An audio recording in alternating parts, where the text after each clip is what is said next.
출전을 결단했을 때 이순신과 희화장수 그리고 부자들 모두는 이미 3일 전에 선조가 무정의 대군으로 나와 피난길에 올랐다는 사실을 전혀 알지 못하고 있었습니다. 이순신이 이날 경상도로에 출전을 이어가고 있을 때는 한강을 넘어선 요정들이 이미 서울로 진입하고 있는 상황이었는데 서울에 들어서던 왜적은 텅텅 비어 군사 한 명 보이지 않는 것을 이상하게 생각하고 먼저 안을 정탐한 후에나 흥의문을 통과해 들어왔을 정도였습니다. 왜적이 부산에 도착하고 21일 만에 서울이 함락당한 것인데요. 도성원의 백성들은 임금이 솔선하여 쳐들어오는 왜적들을 막아 저지할 대책을 세우지는 않고 자신 일족만을 뒤따르게 하여 적을 피해 일신의 안전을 도모하려는 것에 대해 분노할 수밖에 없었습니다. 새벽 깊은 밤중에 임금의 피난 행렬이 떠날 채비를 갖추어 갈 때 그런 임금의 행태에 성난 백성들과 혼란한 시기를 틈탄 선조와 조정에 불만을 가져왔던 세력들이 혼합되어 지키던 군사들마저 뿔뿔이 흩어져 도망한 대궐 안으로 난입해 들어왔고 도성원의 관서에 불을 지르고 왕실의 재물을 보관하여 두던 내탕고를 부수고 들어가 보물들을 가지고 달아나면서 아직 캄캄한 궁중은 일대 아수라장이 되어갔습니다. 이윽고 임금의 행렬이 대궐을 벗어나면서는 혼란은 더욱 크게 불붙어 노비문서를 관리하고 노비에 관한 소송을 맡아보던 장례원과 형조 또한 불타오르고 공원 곳곳에 있는 창고들이 털리고 불에 탔으며 경복궁, 창덕궁, 창경궁 등의 궁궐도 모두 불에 타 보관해오던 귀중한 예술품, 골동품들과 문무관들이 각기 모여 사용해오던 건물들, 홍문관에 보관하던 서적들, 춘추관에 있던 선대조의 실록들, 고려시대의 사초들, 승정원 일기 등이 모두 불에 타 사라졌으며 평소에 뇌물 등을 받아 많은 재물들을 모았다고 소문이 난 선조의 맏아들 임해군과 병조판서 홍효선 등의 집들도 예의 없이 불에 타 흔적이 없어집니다. 임금이 자리를 비운 도성을 지키는 임무를 맡은 유도대장 이양원이 몇몇을 잡아 참수하면서 군중의 소란을 잠재우고자 했지만 역부족일 뿐이었습니다. 선조는 군사를 모으게 한다는 명목으로 왕자인 임해군을 함경도로 순화군을 강원도로 향하게 했지만 대열을 나눔으로써 위험을 분산하고자 하는 목적도 있었는데요. 그러나 임해군과 순화군은 피난 중에도 그 지역 백성들의 인심을 얻지 못하고 그들의 손에 잡혀 왜적에게 포로로 넘겨집니다. 선조의 피난 행렬에는 유성룡과 윤두수도 있었는데요. 문과에 급제하여 명종 때부터 일찍이 관직 생활을 시작한 윤두수는 유성룡과 함께 퇴계 이황에 문하였지만 분당을 이룰 때 유성룡은 동인, 윤두수는 서인이 됩니다. 윤두수는 선조대에 이르러 대사관, 도승지, 관철사, 대사원 등을 지내다 다시 호조판서가 되었을 때 임진난 발발 1년 전이 1591년 당정에 휘말려 유배되었다가 방면되었고 선조가 피난길에 나서면서 다시 불러 호종하게 한 것입니다. 새벽에 대구를 벗어난 선조 일행이 계속해 쏟아지는 비 속에 벽제역에 이르렀을 때는 벌써 뒤를 따르던 신하 중에 여러 명이 슬금슬금 뒤로 처지면서 대열을 이탈해 다시 도성으로 돌아가 가족을 데리고 다른 곳으로 피난하기도 하여 그 행렬이 눈에 띄게 줄어들게 되는데요. 그의 선조가 윤두수를 불러 자신이 차고 있던 칼을 풀어주면서 말합니다. 경의 형제만큼은 내 곁을 떠나지 말라. 당시 윤두수의 동생 윤근수도 호정 갱렬에 들어있었고 윤근수 또한 형조판서, 종일품 문관벼슬인 우천선 등을 지냈습니다.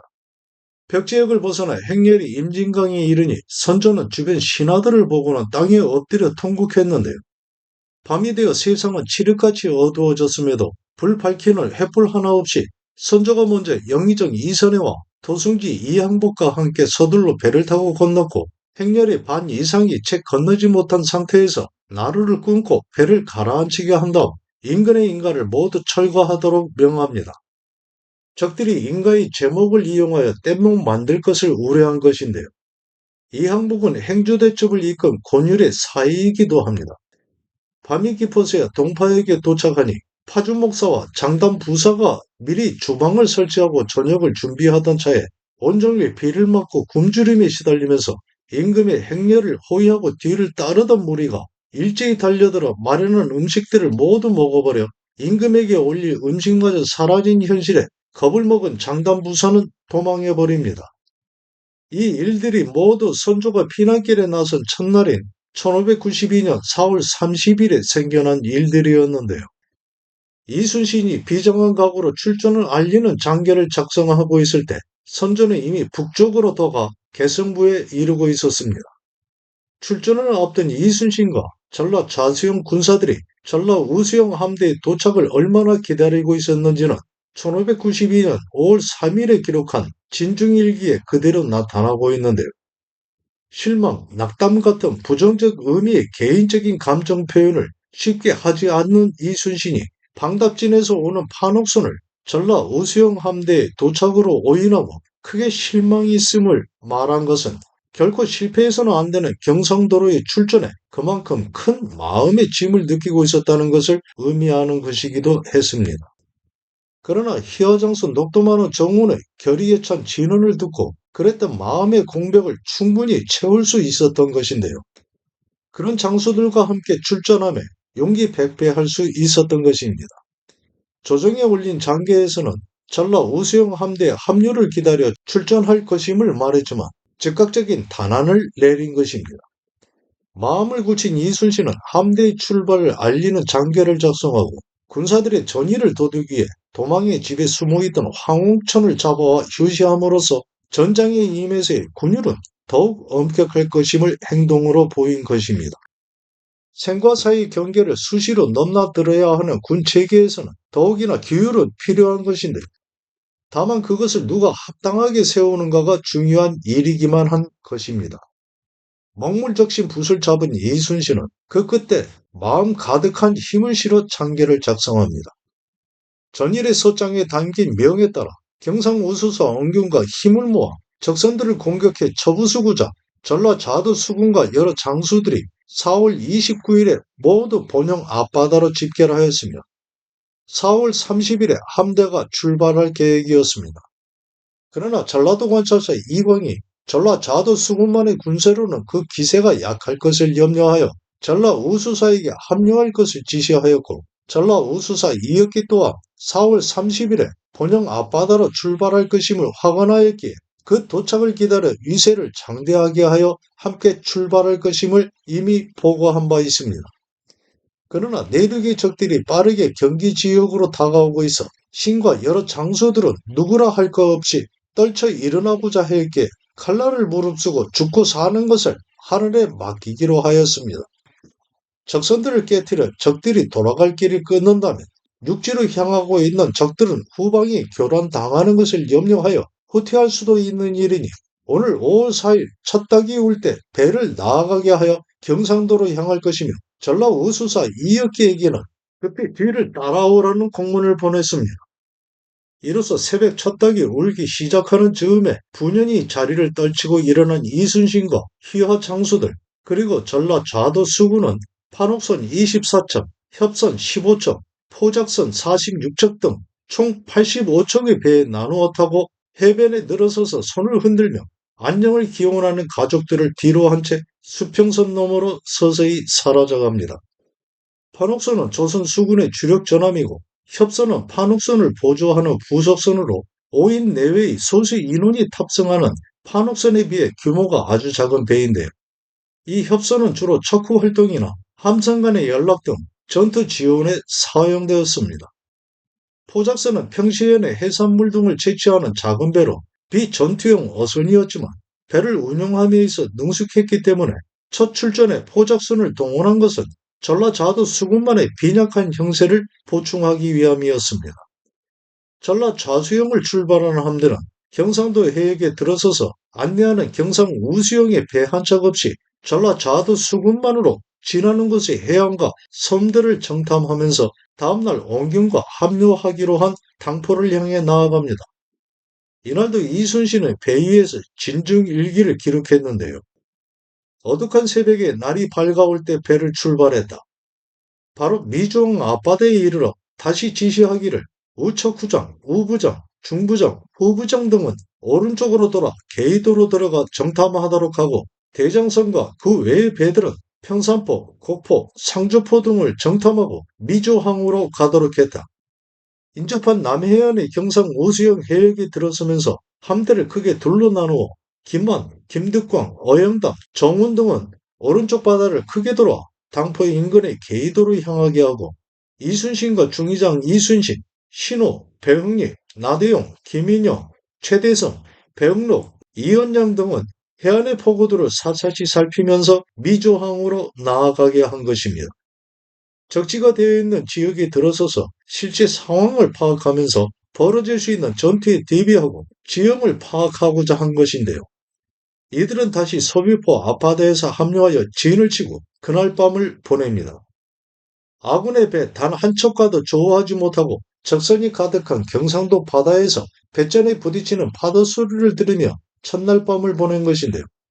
다음 날인 5월 5일 새벽 일찍이 배를 출발하게 하여 우수사 원경과 합류하기로 미리 약속되어 있던 당포 앞바다로 서둘러 갔지만 경상 우수영의 배들을 이끌고 나가 그 기세를 과시하면서 적들을 공격하겠다고 호언장담했던 원균은 나타나지 않았습니다. 시간이 흘러도 원균이 그 형체를 드러내지 않자 이순신은 자꾸 빠른 배를 원균이 운신하고 있는 한산도로 보내 당포로 빨리 나오라는 내용의 공문을 전하게 했는데요. 원균은 그날을 넘기고 다음 날인 5월 6일 아침이 되어서야 자신의 경내인 한산도에서 단 한 척의 전선에 몸을 싣고 나타났으니 그 모습을 바라보는 이순신과 전라자도 수군의 마음은 표현할 적당한 말을 찾기가 힘들었을 것입니다. 이순신은 바로 적선의 규모와 지금 어느 곳들에 정박해 있는지를 물었고 장차 벌여갈 전투들에 관한 상세한 내용들에 대해 이야기를 나눕니다. 어느 곳을 먼저 공격해야 하는지 파악하고자 한 것인데요. 그날까지 전라자도 수군이 도착했음을 알게 된 경상도의 여러 장수들인 남해연령 기호군, 미주왕 첨사 김승용, 평산포 공관 김축 등이 한 척의 판옥선에 동승에 합류했고 사령만호 이연영과 소비포 공관 이영남 등은 각각 협선에 몸을 싣고 왔으며 영등포만호 우치저, 지세포만호 한백로, 오포만호 이운영 등은 우측의 판옥선에 나누어 타고 합류해 각기 파악하고 있는 천황들을 보고합니다. 전라 좌수영과 경상 우수영의 장수들을 한자리에 모이게 한 이순신은 각각이 맡아 임무를 수행해야 하는 행동에 대해 거듭 명령을 하달하고 그것을 재차 확인한 후 거제도 송미포 앞바다에 이르러 날이 저물자 모두 그곳에서 밤을 보냅니다. 거제도를 돌아들면 바로 첫 번째 해전을 치르게 되는 옥포에 닿게 되고 적선들이 흩어져 진을 치고 있는 가덕도를 포함한 부산 방향의 해안들에 닿게 되는 곳이었습니다. 그동안 조선 수군의 흔적조차 제대로 보지 못했던 왜적들을 찾아 전투를 벌여가기 위한 작전 회의를 주관한 것입니다. 왜적이 침입하여 23일이 지나가면서 주인이 되어 활개치고 있는 빼앗긴 바다를 되찾기 위한 이순신의 공격이 마침내 시작되는 것인데요. 그러는 사이 계승부에 도착해 있는 선조 일행의 수발을 들어야 하는 궁인 등 하인들의 고충은 말할 수 없이 컸기만 했습니다. 이동 중에는 제대로 끼니를 잊지 못하는 경우가 다반사였으니 황해도 땅에 들어와 개성으로 향하고 있을 때 서흥의 군사들이 호위하러 나왔는데 잠깐의 틈을 타 내시가 간곡하게 말하기를 궁인들이 어제부터 먹지를 못해 쌀을 구해 조금이라도 배고픔을 면해야 갈 수 있겠습니다. 하니 다행스럽게 서흥의 군사가 지니고 있던 현미 두 마리를 얻어 밥을 해 먹고서야 겨우 힘을 얻고 다시 발걸음을 뗄 수 있었습니다.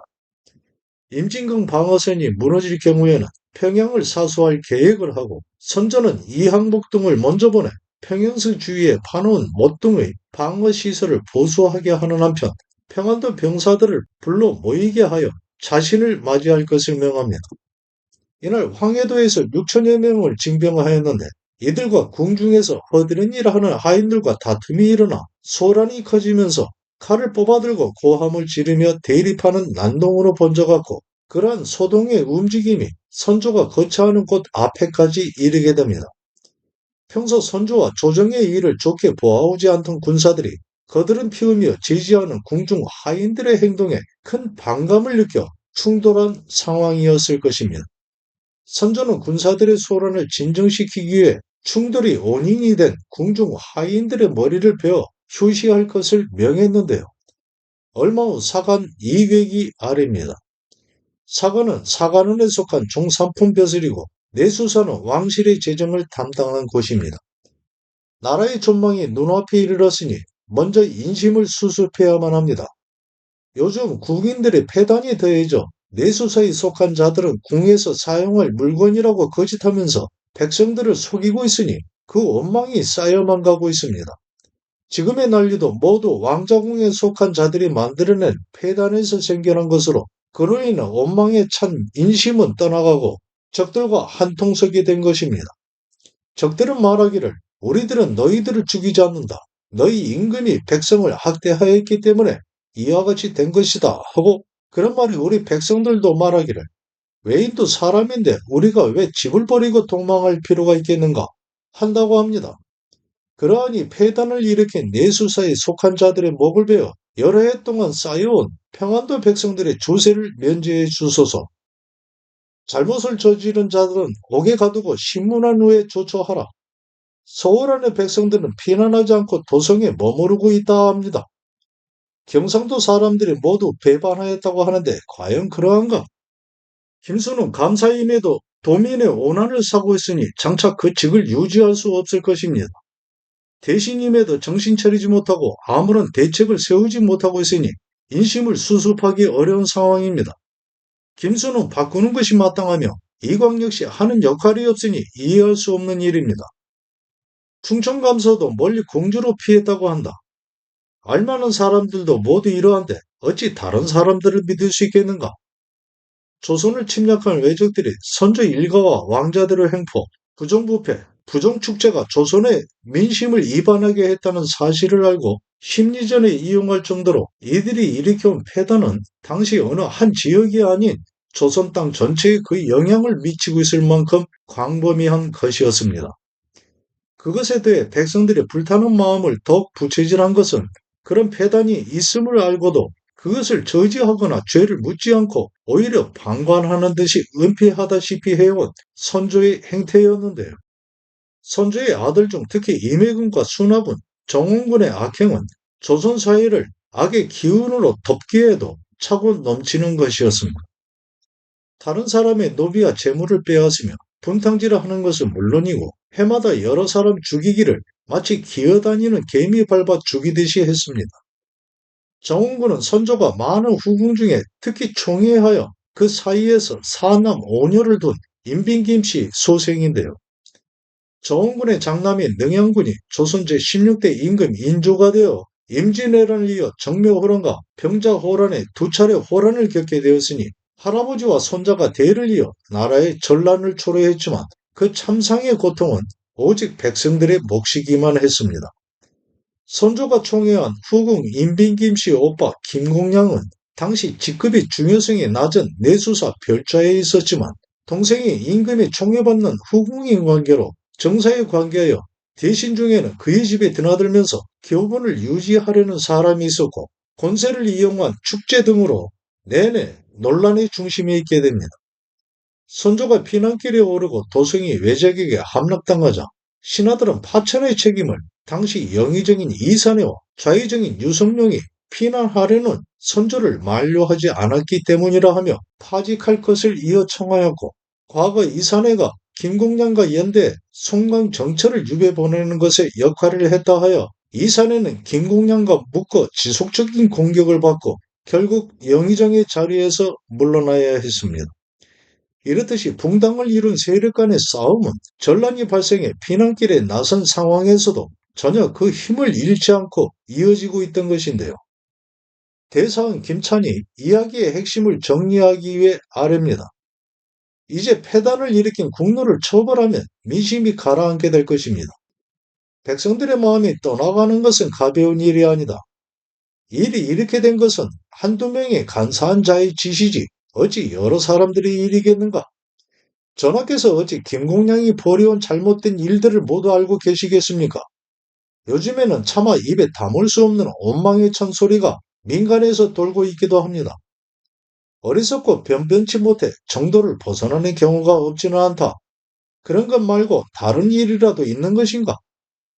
비급하게 되어서야 아뢰게 되었으니 신들은 죽음 마땅합니다. 무슨 일이기에 그러는 것인가? 하지만 사람의 말이라 해서 모두 다 사실이겠는가? 어떤 일들을 저질렀다고 하던가? 사람들은 모두 김국량을 차명에 처하라 하고 있습니다. 내가 김국량을 감싸고자 하는 것이 아니라 죄는 반드시 그 근거가 명확해야 하는 것인데 사람들의 말을 어찌 모두 사실이라고 할 수 있겠는가? 백성들의 마음이 모두 그러한데 어찌 그것을 거짓이라고 할 수 있겠습니까? 백성들의 마음을 돌리고자 한다면 한시바삐 처결해야 합니다. 도대체 김공량이 무슨 잘못을 했다는 것인가? 뇌물을 받았습니다. 이 일이 이 지경이 되었는데 감출 것이 있겠는가? 재상이라 하더라도 친구의 청탁을 받았을 때는 소문이 나기 마련인데 김공량은 그런 일이 없었다. 전하께서는 모르고 계시지만 김공량은 그런 짓을 저지르고 있습니다. 도성에 있는 종로에 방이 붙었는데 이산이와 김공량이 친밀한 모습으로 서로 속닥이는 형상의 그림이었습니다. 그것은 두 사람의 잘못을 매우 나쁘게 생각하는 백성들의 마음입니다. 할 말이 없어진 선조가 화제를 돌리려는 듯이 말합니다. 내가 나라를 잃게 된 것은 다른 죄가 있어서가 아니라 바로 명나라에 대한 절개를 지키고자 했기 때문에 미친 적들의 화를 돋운 탓일 뿐이다. 나라와 백성을 위해 임금이 존재하는 것이 아니라 임금을 위해 나라와 백성이 존재해야 하는 것으로 생각하는 행태인 것인데요. 곤란한 처지에 이르게 되면 그 상황을 모면하기 위해 그만하라고 압박하는 선조의 전형적인 행동 방식입니다. 이럴 경우 의를 지키고자 하는 신하가 계속해 자신의 주장을 거듭해 가게 되면 선조는 그 이후로 그런 신하를 배척하거나 적당한 일을 구실 삼아 관직에서 제외하고는 했습니다. 한쪽 파벌의 힘이 강해져 자신이 감당하지 못하게 되었을 경우에는 반대 파벌의 힘을 이용해 제거하고는 했는데요. 임진왜란 3년여 전인 1589년에 정여립을 역모 혐의로 몰아 1000여 명 이상의 동인들을 제거한 기축국사가 대표적인 경우입니다. 적을 피해 먼저 북으로 피신하는 상황에서도 선조와 조정은 전란에 대비하지 않은 자신들 잘못을 반성하지 않고 경상도, 전라도, 충청도의 하삼도 관찰사의 무능함만을 탓하고 못 뺄 것을 말하면서 압박해 갔는데요. 백성들 마음이 돌아서게 된 현실 문제를 심각하게 인식하지 않고 나라 상황이 그토록 한심하게 된 근본적 원인은 도의시하면서 자신은 아닌가 다급해짐에 따라 전라도 관찰사 이광을 중심으로 하삼도에서 군사를 징집하여 외적이 점령한 서울을 회복하라는 맹목적인 명을 내려 얼마 후 어쩔 수 없는 하삼도 여러 장수들이 실제의 전투력도 없는 하늘을 떠다니는 문서상의 군사까지 총동원하여 서울로 향하다가 용인에서 불과 1,500여 명 내외의 외적에게 기습 공격을 당해 어이없는 패배를 하고 다시 흩어지게 되는 비참한 결과를 낳게 됩니다. 이순신이 경상도로 출전하는 당시에는 그나마 외적들이 내륙과 해상을 통해 전라도에 진입하지 않은 상태였는데요. 이미 적이 가득 들어차 있는 경상도 바다에 진입해 모일 수 있는 병력이 다 모인 3일째 되는 날에 진영을 세력에 편성하고 각자 임무에 대한 명을 거듭 하달해 전투 상황에 돌입했는데요.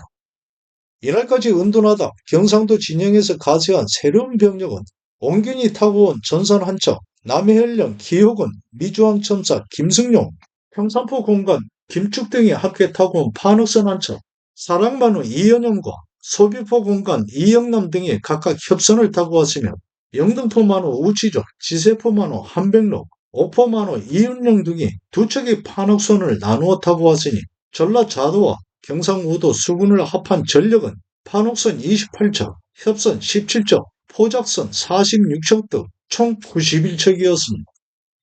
옹균이 타고 온 전선은 판옥선일 것으로 추정하는데요. 함대를 이룬 배가 91척이라 하더라도 실제적인 전투선은 판옥선 28척뿐이었습니다. 전라자도와 경상우도의 연합함대라 하지만 실제로는 전라자도 수군 전력에 남아있는 경상우도 수군을 흡수하여 보강한 것이었으니 통일된 지위를 위해 이순신이 작전을 주도하는 것은 당연한 일이었습니다. 3일째 밤을 거제도 송미포 앞바다에 진을 형성하고 파도에 흔들리는 배 위에서 잠을 청한 이순신과 군사들은 닥쳐올 전투를 생각하면서 이리저리 뒤척이는 시간이 길어지기만 했을 것입니다.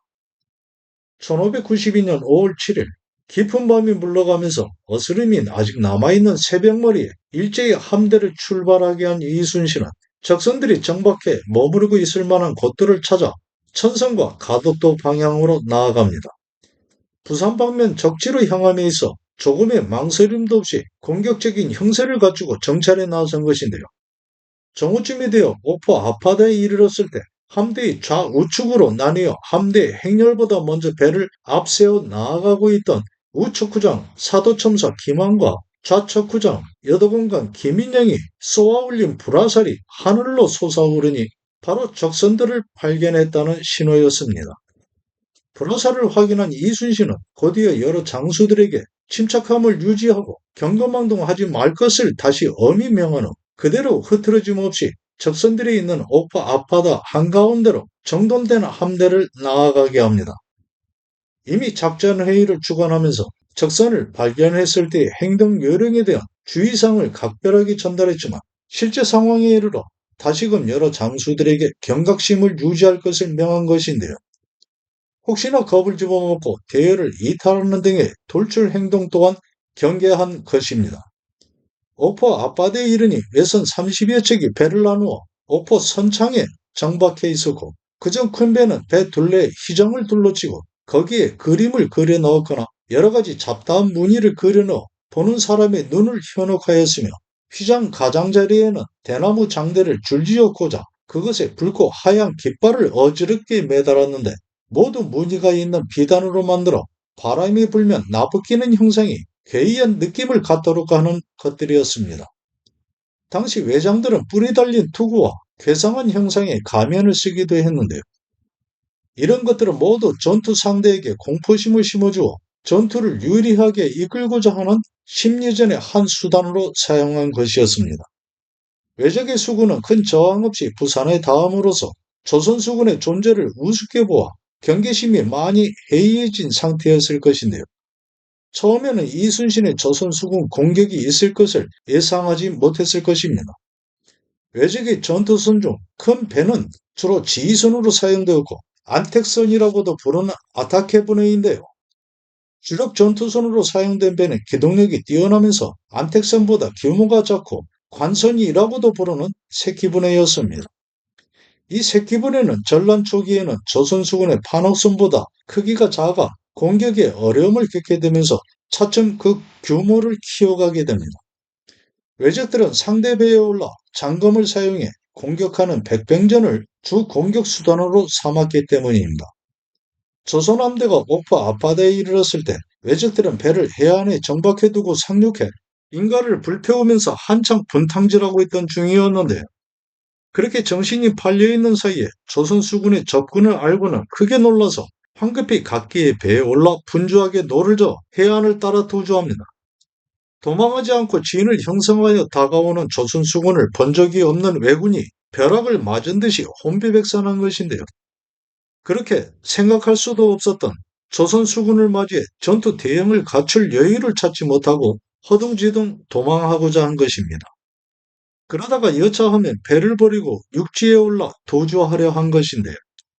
이렇듯이 전투를 치름에 있어서는 어느 진영이 두려움을 먼저 극복하고 대응을 잘 갖춰 공격하는가가 중요한 일이 되는 것입니다. 집단 전투에서 겁을 집어먹고 먼저 대열이 무너지는 쪽은 반드시 패배하기 마련이었는데 전투를 개시하기도 전에 외적들이 두려움을 이기지 못하고 전장을 벗어나 도주하려는 것으로 이미 승기는 조선 수군 쪽으로 기운 상황이 된 것입니다. 외선 6척이 먼저 앞머리가 되어 도망하려 하자 그것을 바라본 조선의 여러 장수들은 외적들에 대한 분노와 오난을 표출하면서 있는 힘을 다해 쫓아 공격할 것을 지시하였고 배 안의 군관과 병사들 또한 한마음이 되어 달아나는 적들을 쫓아 동쪽과 서쪽으로 접근하면서 포를 발사하고 팔을 당기는 것이 천둥의 소리와 같고 바람처럼 빨랐는데 목표를 찾아 꽂히는 것이 매우 정확했습니다. 그러나 외적이 쏘아대는 탄환과 화살은 그들이 느낀 두려움의 크기를 말해주는 듯이 정확하지 않았고 힘이 다하게 되면서는 더 빠른 속도를 내기 위해 배 안에 무거운 물건들을 바다로 던져버리는 여유도 찾지 못할 만큼 다급한 몸부림 끝에 차례로 불에 타고 침몰해 가게 됩니다. 외적 함대와 조선 수군 간에 벌어진 임진왜란 최초의 해전이 시작된 것입니다.